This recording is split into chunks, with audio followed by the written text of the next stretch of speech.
Don't worry, we will not be talking about CJ Stroud's shoulder, or if he has one, because I'm tired of talking about it. We'll get back to it eventually, hopefully with positive news. The other thing about OTAs that's good, other than just quarterback information or misinformation, is you get to see some of these guys out here for the first time in a long time who had promising years last year and see how they're evolving as second-year players, third-year players, etc.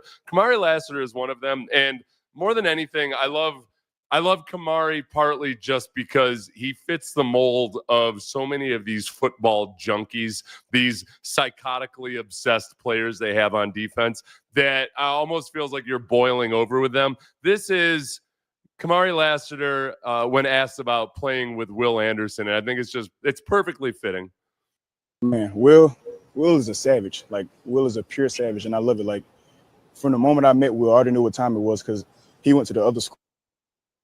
So I already knew how he was, and just being on the field with him, it's just like I relate to how he approaches the game, because it's just like everything means so much more to him. Like, it means a lot to him. Being on this field every day, it means everything to him. Every rep means something to him. He's attacking every rep, and that I can relate to every time, because it's like, oh, I got that same mindset. Yeah, and the biggest thing, and it's a common theme with a lot of the guys that have talked at this OTA about the competitiveness at OTAs, the competitiveness in training camp. There's so many things, and Christian Kirk brought it up when he was talking about how competitive guys were. It's that classic old Kobe mentality, or the Michael Jordan mentality of, man, every practice it's like a game. And when your best players are setting that standard, it just helps so much. Because it's so easy, and this is why I was so worried about CJ calling Laramie Tunsil a vet, and his definition being a guy that doesn't have to do anything extra. That sometimes coaches in the NFL especially try to make that deal with the devil where, well, this guy can get away with it because he's such a good player and he's so valuable to us. And what it's harder to measure is the effect that has on so many of the other younger players, guys that'll never be as good as Laramie Tunsil, but you need them to at least be a passable left guard or a passable center, or on defense, you need a guy to just be a good Sam linebacker and maybe only play 20 snaps a game, but you need to realize that, okay, the standard is to practice like Will Anderson or Derek Stingley or guys like that. So there's a lot of rah-rah BS at this point in the year, but I get genuinely excited about this. Next question. What has been your driving force to improve your game? My love for the game. You know, I love football. Football has been the love of my life since I was 3 years old. So it's like just the fact that I'm living out my dream. You know, I dreamed of this since I was a kid, and now I'm living it out. So, like, why would I not put every single thing that I have into it? Yeah, okay. So, personal story that a lot of people are not going to want to relive or anything, but Jason Babin ended up being a disappointing draft pick for the Texans. Ended up being really good when he was really in a bad scheme with the Texans. When he found a better fit, he ended up being a sack leader for a couple seasons. But like Babin in his rookie year, I remember having a conversation with him where Babin was doing all these things. He had this business project that he was working on. Then he had this friend that he was in business with. And I'm like, man, just you got to keep the main thing until you really establish yourself. Like, so many football players come in and want it all, and they want to be an icon, and they want to and it's just, you got to first and foremost keep the main thing. And going back to this, I am going to be just a homer as hell on this, because I really believe it, that there is an element to D'Amico in his ability to identify this character trait in players that could end up being really, really good over the long run, because there's a synergistic effect when you have that many guys on a team that kind of pull the seesaw down to, like, nope, this is the way we're going to be. This is how, instead of the guys up here are kind of floating around and they don't quite fit the mold, it tips back the other way real quickly. You got a couple of stud players who don't like to work hard or practice hard, man, all those lesser guys, they start sliding into that territory. And I've been on teams like that. It sucks. It just absolutely sucks. You want psychotically obsessed people.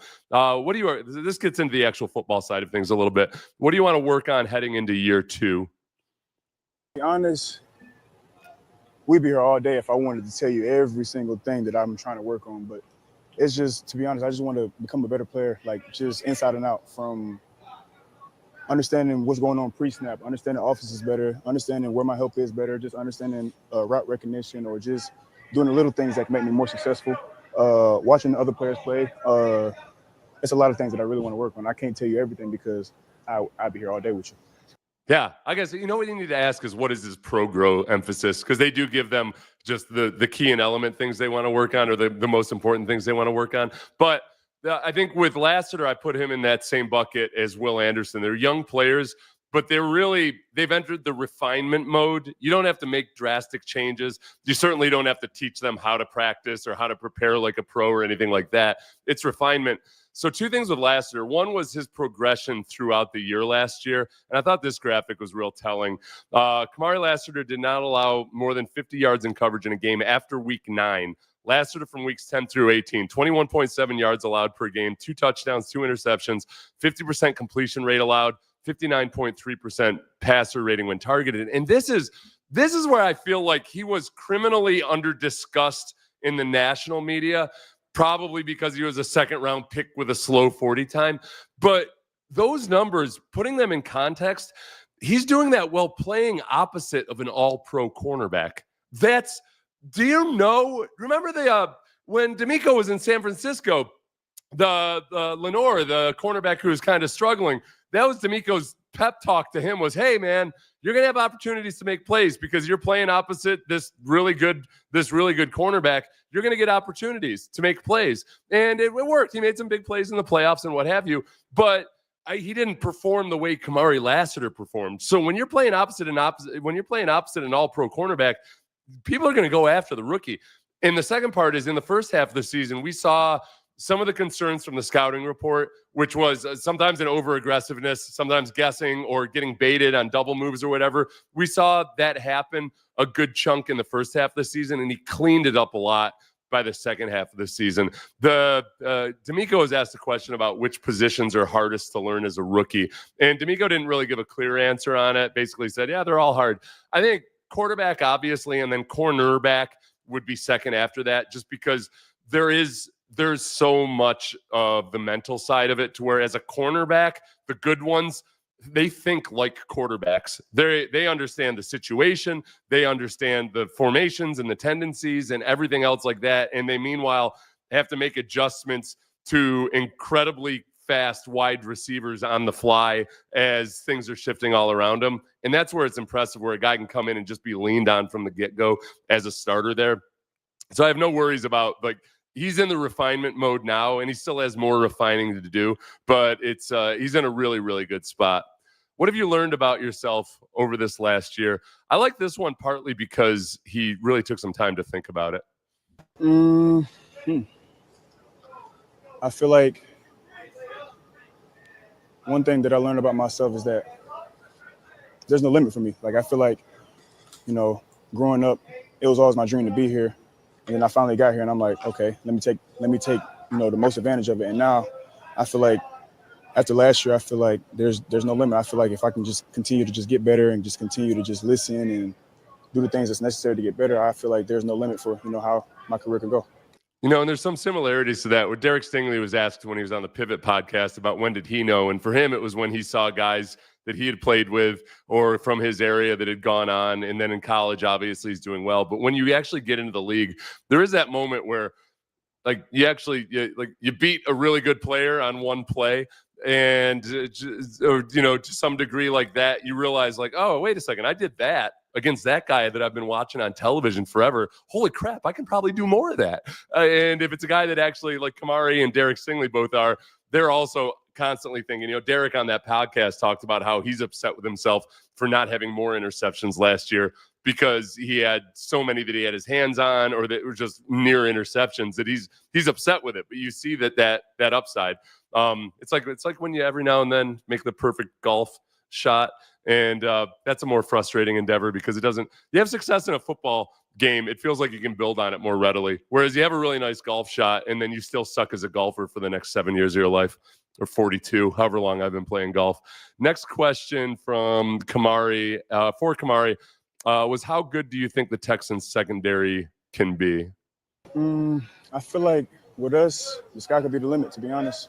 I feel like, with the success we had last year and the work that we put in during the offseason and how we're grinding right now and just trying to build chemistry and just work on our technique and just play as one and play fast and play physical, I feel like we can be very successful this year. Yeah, one thing that Matt Burke said the other day, which I really liked hearing, was he said the most dangerous words in this environment could be, I got it. And I think Matt Burke and D'Amico both understand that as veteran NFL coaches. Man, the most hazardous thing you can do is come back in and think that you can just pick right up where you left off. And you'll hear multiple coaches who have multiple championships like Andy Reid talk about, man, every year we have to reset. Great, you won a Super Bowl last year. Remember, we've done nothing yet, and you got to start from the ground up. And I think D'Amico and Matt both do a great job of stressing that. So I don't worry about that. There are some things that if they can just stay healthy, I think they can build on over the next couple of years, where when it comes to guys swapping responsibilities on the fly, when it comes to the way they disguise, it was hard last year when you have two rookies starting in the defensive backfield. You've got Jalen Petrie playing his position for the first time. You've got a rotating cast of characters at safety. It's hard for those guys to be as cohesive as they eventually can be. So this is where, people wonder, okay, well, yeah, you forced a lot of turnovers last year, but that tends to fluctuate from year to year. You can't bank on that every year. If they can step it up a notch in terms of their disguise and some of the more nuanced things they do, then they could very well force even more turnovers this year. So I'm optimistic about that. I got this. I'm going to be cocky on their behalf. I think they maintain an appropriate sense of humility. Matthew, thank you. We had a good time. Sean was finally back in studio, so it was a good show this morning. Looks like Seth is happy his camera is hanging in here. I figured it out. It was totally a mechanical issue, so it doesn't need me to be tech savvy at all, because then I'd be devastated. Let's see the next one. This is a good one, because there's some elements of Andre Johnson in here when he's asked about his relationship with Derek Stingley. I feel like from the moment I got drafted, Sting was actually the first person to hit me. Like, I got drafted, 2 minutes later, he texted me. And just from the moment that we met, we kind of instantly clicked. I kind of understood him. He understood me. And we just talk a lot. Like, Sting doesn't talk to a lot of people, and he's not like a big talker, but like we talk a lot about football, but not even just football. Like, we got really close. That, and you know that about Derek Stingley. He talks to, he's when in conversation with his friends and everything. He doesn't ever talk. He's not a dormouse, but he also doesn't feel the need for the spotlight or anything. It just reminded me when Derek Stingley was talking in his post-contract extension press conference about how the team just kind of lets him lead in whatever way he's comfortable with, and being a leader by example or whatever it might be. When Andre Johnson was like a second-year player and obviously very influential on the team already, one of the few actually good players we had on offense on that team, one of the coaches said, hey, would you mind talking to Andre about like how it's okay for him to speak up? And I felt I did talk to Andre about it. I got to ask him about this if he even remembers it, because his coach was like asking me like, hey, tell him it's okay for him to speak up. And I'm like, man, I don't want to be asking this guy who feels like he speaks when he feels damn well ready to speak, that he should be speaking, or somehow put some kind of guilt trip on him. So I basically, I didn't deliver the message. I had a conversation with him about it, and I kind of asked him and everything, but like I saw the way Andre Johnson operated in the receivers room. Whatever Andre said went. And when Andre did speak up in a group setting, everybody was like, it was almost, there's 2 times that you get super nervous if people are talking to you and if they're upset at all. One is when the owner does it, because that's usually a bad sign. That only happened a couple times in my career. But 2 is when Andre Johnson speaks up and he's pissed off. We're like, oh, I don't know what this guy's capable of. And we don't want Andre unhappy, because we're genuinely screwed without Andre Johnson. So I respect that D'Amico understands that part of it. They're not going to ask anybody to be somebody who they aren't. If a guy's not a natural orator, they're not going to try to get him up there and all of a sudden he's Frederick Douglass in front of on a podium or something. It's the guys can be themselves. Next question was on the addition of safety CJ Gardner Johnson to the secondary. Well, I don't like Florida, but CJ, I like the fact that he's himself. He's one hell of a ball player. Like, he really understands the game. He's played for a long time, and he comes with his own energy. He just comes with his own passion, and it affects the players around him. Like, you can see, like, just watching this film, how his energy and how he talks and how he just plays the game, like, it affects people around him, whether it's on the opposite side of the ball or whether it's on his side of the ball. Yeah, okay, I'm going to make a weird comparison here because the personalities are not the same, but there's an element with CJ Gardner-Johnson that feels a little to me like Zach Greinke, where Greinke, and again, this isn't a personality comparison, but Greinke had all this reputation of being so quirky and different and weird and everything that there was a part of me that's just like, I don't even care if he plays good baseball. I just got to figure this guy out. With CJ Gardner-Johnson, just very extroverted personality and not afraid to stir things up on social media or otherwise. But he's also been this is his sixth stay in the NFL, I believe. I think it was 5 stays with 4 different teams. So now this is his 6th stay with 5 teams. I might be overshooting that by 1. But he produces on the football field. In the last 3 years, the last 2 full seasons that he's played, he's taken the ball away in an extreme rate. So he fits in like a glove there. And I'm wondering if whatever the issue has been with CJ Gardner-Johnson in the past, where maybe he had too much personality or whatever it is, where teams moved on from him, this feels like it might end up being the right environment for him because they got a bunch of just psychotically crazy dudes that he's going to enjoy playing with. There were reports that in Philadelphia, people were very divided on whether or not to trade CJ Gardner-Johnson. Some of the defensive coaches, and I'm guessing Vic Fangio was one of them, really didn't want to let him go, but they're also in this position where they had to make some tough financial decisions. That might end up, hopefully, if it works out well, that might be one of the more underrated trades of the offseason around the NFL. If you're able to trade Kenyon Green to get back a guy that ends up taking the ball away 8 or 9 times this season, I will not complain about that the same way I'm worrying about CJ Stroud's shoulder or something. All right, next question was on the biggest change from year 1 to year 2 for him and Bullock. Like, the level of understanding has changed. I feel like last year, whenever we were walking across, we were just trying to go make a play, just trying to go prove ourselves right, trying to go earn the respect of our teammates and coaches. I feel like now we've kind of earned the respect of our teammates and coaches, and now we're just trying to hold the standard. Like, we know what it takes. We want to take it to the next level.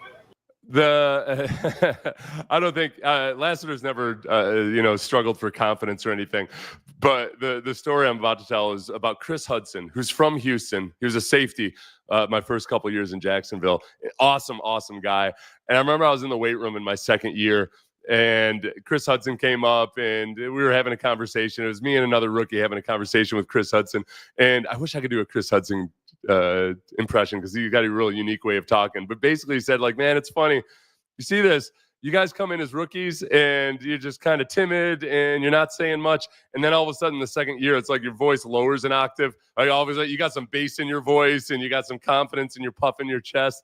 I think that Lassiter never lacked for that. I don't think Kalen Bullock, I don't think any of these, very few defensive backs lack for confidence. But with Bullock, I think the actual, like the football IQ side of things, and I shouldn't say IQ because that's almost more like an inborn thing, but the level of knowledge that a deep safety has to have, it's a lot. And there were a lot of times early in the season last year where you could tell where Bullock just didn't quite have a feel for where the danger was, who he needed to cover for, all of those things. And he gradually got better at it as the year went along. I love that he and Lassiter are so close and so tight because you'd presume that, if Lassiter's talking about football all the time, Bullock's talking about football all the time. And one of the things Lassiter cited, and I don't think we got to this in one of his responses, one of the things he talked about was just learning. Oh, yeah, it wasn't that earlier one. Learning about where his help is, what the situation is, all of those finer aspects where you're starting to think more like a quarterback. A lot of that is just intertwined completely with the safeties and trusting that Bullock is where he's supposed to be, having, understanding the game plan of the offense. So Bullock's I expect Lassiter to play really well this year. I think Bullock, who did some really promising things last year on this defense where they are so opportunistic, he might really vault up, especially if the Texans can come up big in some of these big games.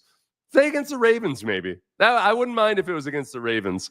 Last question. I won't do the Christian Kirk one. I'm going to do Christian Kirk later, and I'll include it in on that. I'm going to try to get to some more of this afternoon, I'm going to do D'Amico Ryan's, his answers from yesterday that I actually felt really good about because we were so fixated on CJ Stroud yesterday that I feel like I threw the baby out with the bathwater on some of the other stuff. So I want to get to that a little bit later and hopefully another one. So thank you. I don't have time to do comments. I've got some chores for my wife to do. Please like and subscribe if you haven't ever. Yes, can't wait for football. We only have like 90 days, God, to go.